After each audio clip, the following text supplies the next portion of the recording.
진행될 때에 많은 사람들은 그렇게 물었습니다. 이 코로나가 언제쯤 끝나냐, 언제쯤 끝날 것 같아요? 라고 질문할 때에 사람들은 이렇게 말했어요. 한두 달이면 끝나지 않겠어요. 코로나가 이 여름이 되면 다 없어질 거예요. 그런 이야기를 나눴던 것을 기억합니다. 그러나 그런 것들이 쉽게 사그러지지 않고 조금 더 그 코로나가 확장성을 갖자 많은 사람들의 이야기에서 이렇게 대화가 바뀌었습니다. 코로나 때문에 얼마나 힘드세요? 만나면 코로나 때문에 얼마나 힘드세요? 그것이 우리의 인사였습니다. 사실 그때까지만 해도 우리에게 좀 희망이 있었고, 그때까지만 해도 뭔가 기대함이 있었던 것이 분명합니다. 근데 시간이 점점 흘러가면서 자영업자들의 말할 수 없는 탄식 소리와 더불어 이제 우리 회사도 부도맞게 됐어요. 우리 가게도 문을 닫아야 돼요. 저도 이번 주간에 2명으로부터 그런 이야기를 들었네요. 점점 상황이 나빠지고 있는 그런 상황을 맞이하게 됩니다. 그러면서 언제 이 코로나가 종식되나 라고 하는 것은 너나 할 것 없는 모든 사람들의 하나의 관심사가 되었습니다. 그러나 여러분, 우리가 모든 사람이 한 가지 질문을 한다면 과연 이 코로나가 종식될 수 있을까? 라고 묻는다면 사실 그렇지 않을 확률이 너무 큽니다. 그렇기 때문에 이제는 이 역사가, 이 현대의 흐름이 어떻게 바뀌느냐, 예수 그리스도가 오시면서 AD와 BC로 완전히 나눠지는 것처럼 앞으로의 미래의 세계는, 앞으로의 저와 여러분의 삶은 코로나 이전의 시대와 코로나 이후의 시대로 완벽하게 바뀌게 됩니다. 물론 조금 시간이 지나가면서 코로나19가 조금 약간 그 주춤세를 가졌다가 또 시간이 지나면서 확장세를 띠면서 아마 이런 것들에 대한 반복이 우리의 삶에 남아 있을 것입니다. 1998년 소위 말하는 외환위기가 왔을 때에, 그리고 2008년 금융위기가 왔을 때에, 그때에 많은 사람들이 이런 단어를 꺼내서 씁니다. 지금은 위기지만 위기가 기회다 라고 하는 말로 그 시대를 진단했을 때가 있습니다. 그래서 우리의 뇌 속에, 우리의 가슴 속에 이 위기는 기회다라고 하는 하나의 이런 삶으로 나가고자 하는 그런 역동적인 미래를 향한 도전 정신이 더 강했습니다. 사실 코로나19는 위기의 시대가 아니라 한 단어로 코로나19를 축약해서 설명한다면 지금은 혼돈의 시대입니다. 지금이 무슨 시대라고요? 혼돈의 시대. 마치 뿌연 안개가 끼어서 저 뒤에 있는 물체가 뭔지 모르겠지만 분명히 존재하는데, 그것이 알지 못하는 어떤 커다란 존재가 있는데 지금 안개 때문에 보이지 않는 상황, 한치 앞을 내다볼 수 없는 상황. 여러분 그런 적이 있나요? 정말 안개가 자욱해서 운전할 때에 한치 앞을 내다볼 수가 없었던 그런 시간, 비가 너무 많이 와서, 눈이 너무 많이 와서 그 앞을 내다볼 수 없는 상황, 분명히 뭔가 존재하는데 그것을 감지할 수 없는 상황, 이 상황이 오늘날의 그런 코로나19의 시대가 아니겠는가라고 하는 것입니다. 자, 그렇다면 우리는 이 지금 맞이하고 있는 이 현실의 문제를 직시하면서 어떻게 신앙인으로서, 어떻게 믿음을 가진 사람으로서 이 코로나19를 극복해 나갈 수 있을까라고 하는 것이 저와 여러분의 질문이 아니겠습니까? 여러분들은 이 코로나19를 신앙인으로서 여러분이 갖고 있는 목사, 장로, 권사, 집사, 그리고 여러분의 사역자로서, 여러분이 학생으로서, 여러분이 청년으로서 어떻게 이것을 극복해 나갈 수 있을 것인가? 무엇으로 극복해 나갈 수 있을 것인가? 라고 하는 질문을 하셔야 하고, 또 여러분은 그렇게 하실 수 있을 것입니다. 저는 미래가 보이지 않는 이러한 안개 속 같은 마치 거대한 사막에 모래 폭풍이 밀려오듯이 이렇게 밀려오는 상황에서 저와 여러분들이 가야 될 길은 어디이며 저와 여러분들이 어떤 방법으로 이것을 가야 될지 모르고 있는 저와 여러분들이 있다면, 오늘 이 말씀을 듣고 혼돈은 더 이상 혼돈이 아니라 혼돈에서 새로운 질서를 찾아내는 것처럼 코로나 이후를 믿음으로 승리하는 저와 여러분 되시기를 주님의 이름으로 축복합니다. 사실 오늘 본문 역대상 12장 32절 말씀을 읽었는데, 이 말씀의 배경은 이렇습니다. 이스라엘의 왕 사울 왕의 40년 치리가 끝나고 두 번째 왕 다윗의 왕이 이제 즉위했습니다. 한마디로 말하면 정권이 바뀌었다, 그런 말이에요. 여러분, 한 정권에서 또 한 정권으로 바뀔 때 나타나는 현상은 무엇입니까? 새로운 기대도 되지만 많은 사람들이 혼돈하기 시작합니다. 사실 그 전에 있었던 사람들이, 많은 사람들이 자기가 가지고 있었던 기득권을 빼앗기기도 하고, 그리고 새로운 질서에 재편되면서 새로운 정치 체계로 나가면서 미래를 알 수 없는 형국이 오늘 본문의 말씀을 형성하고 있는 말씀입니다. 그때에 다윗이 왕으로 즉위하고 각 지파에 있는 많은 사람들 우두머리가 데리고 와서 자기네 있는 지파를 소개하는 과정입니다.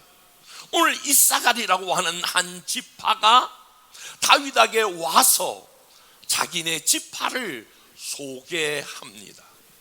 그런데 오늘 이 이사갈이라고 하는 이 지파에 있는 사람들이 다윗 왕에게 지파를 소개하게 되는데 조금 특이한 방법으로 소개해요. 다시 한번 여러분 본문의 말씀을 우리가 보도록 하겠습니다. 역대상 12장 32절, 다 같이 한번 여러분 본문이 보이시면 같은 목소리로 한번 읽어볼까요? 시작. 이사갈 자손 중에서 시세를 알고 이스라엘이 마땅히 행할 것을 아는 우두머리가 200명이니 그들은 그 모든 형제를 통솔하는 자이며. 다윗에게 이렇게 말하는 거예요. 한 200명 가량의 이사갈의 대표들이 나와서, 우리 이사갈의 사람들은 첫 번째 시세를 아는 사람들입니다. 그리고 두 번째, 우리는 마땅히 이때에 다윗 왕이 왕으로 즉위했을 때 우리는 어떻게 해야 할 바를 아는 사람들입니다. 그리고 우리는 통솔력을 가지고 있는 사람들입니다. 오늘 이 말씀이 코로나19 이후를 살아가는 저와 여러분에게도 동일하게 적용된다고 생각합니다.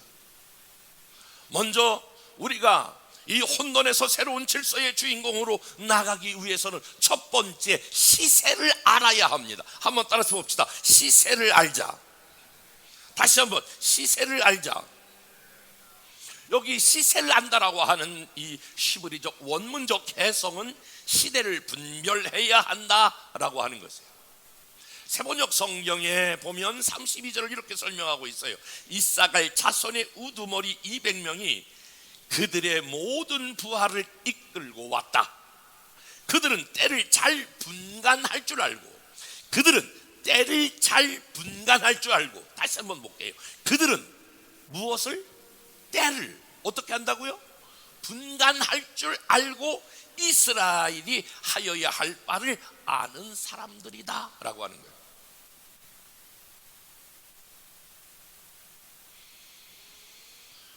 코로나 이후 시대를 살아가는 사람들에게 있어서 첫 번째 갖춰야 될 중요한 덕목이 하나 있는데, 그것은 시세를 분별할 줄 알아야 합니다. 이 시세를 분별할 줄 알아야 한다 할 때에 떠오르는 말씀이 하나 있는데, 마태복음 16장 3절이에요. 마태복음 16장 3절 다 같이 한번 읽어보겠습니다. 시작.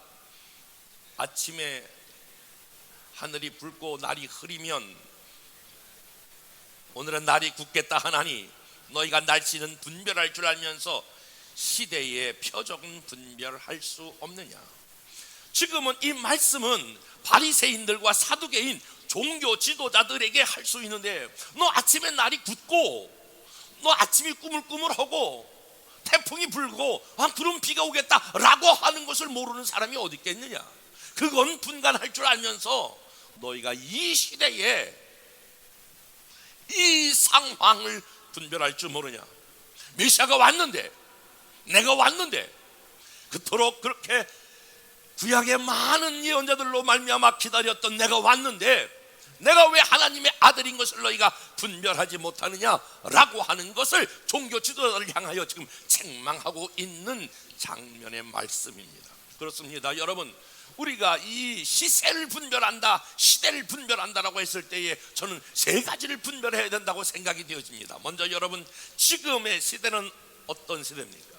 우리 기독교의 하나의 역사관은 알파가 있으면 오메가요, 처음이 있으면 마지막이요.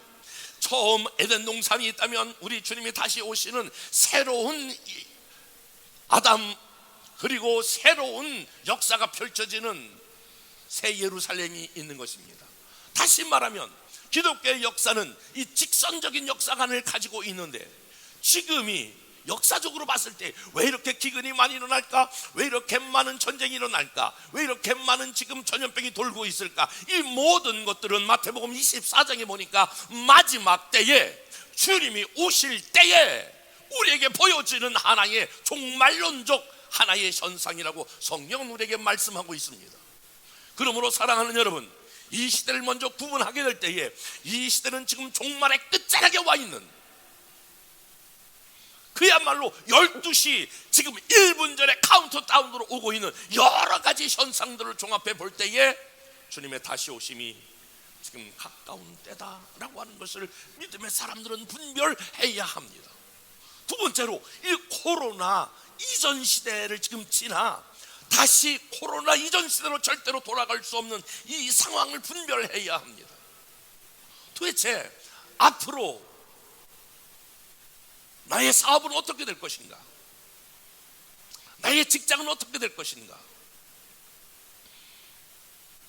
앞으로 우리의 현실은 어떻게 바뀔 것인가? 라고 하는 것을, 이 시대를 분별해야 합니다. 먼저 크게 우리는 생각할 것 중에 하나가, 이것이 이제 대면에서 이렇게 비대면이 나타났잖아요. 이제 비대면에서 사실 다른 말로 말하면 우리가 언택트 이런 시대에서 이제 온라인 시대예요. 온택트의 시대로 모든 것이 다 바뀌어집니다. 이미 바뀌어졌고, 그래서 어떤 면에서는 이 디지털의 하나의 새로운 혁명과 같은 그런 것들이 일어납니다. 옛날에 아날로그 시대에서 지금 우리 디지털 세계로 바뀌었다면, 이제 디지털 세계에서 또 다른 세계로 지금 바뀌고 있는, 그야말로 AI, 인공지능, 로봇 시대가 이제 우리에게 성큼 다가왔기 때문에 지금 우리의 모든 것도 이 코로나 이후를 대비하는 새로운 질서의 저와 여러분들이 주역이 되어야 합니다.